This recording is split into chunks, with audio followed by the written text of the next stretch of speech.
ان الصلاۃ تنہی عن الفحشاء والمنکر، یقیناً نماز جو ہے بے حیائی کے کاموں سے اور منکر چیزوں سے روکتی ہے۔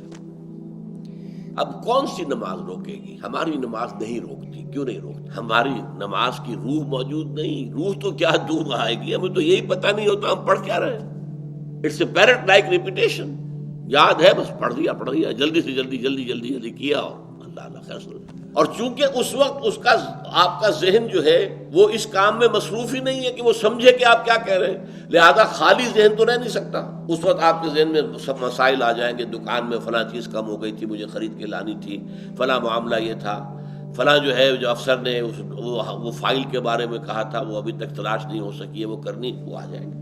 اس لیے کہ دماغ جو ہے خالی نہیں رہ سکتا۔ جب آپ کا دماغ نماز کے اندر انوالوڈ نہیں ہے تو ویکوم رہ نہیں سکتا اس دماغ میں، پھر وہ چیزیں آپ کی آئیں، اسی کے اوپر آپ کھڑے ہو کر زبان آپ کی پڑھ رہی ہوگی اور دماغ کہیں اور ہوگا۔ ایک تو وہ ہمارے ہاں کہاوت ہے کہ ہتھ کارول اور دل یارول، یہاں یہ ہے کہ زبان نماز کی طرف اور دماغ اپنے دھندوں کی طرف، وہ نماز کیا اثر کرے؟ لیکن نماز کی روح موجود ہو، اس میں حضور ہو کہ میں کھڑا ہوں، اللہ کے حضور میں ہوں، سجدہ کرے تو محسوس کرے کہ میں نے اللہ کے قدموں میں اپنا سر رکھ دیا ہے، یہ کیفیت نماز کی ہے، تو یقیناً وہ انسان کے کردار پر اثر انداز ہوتی ہے۔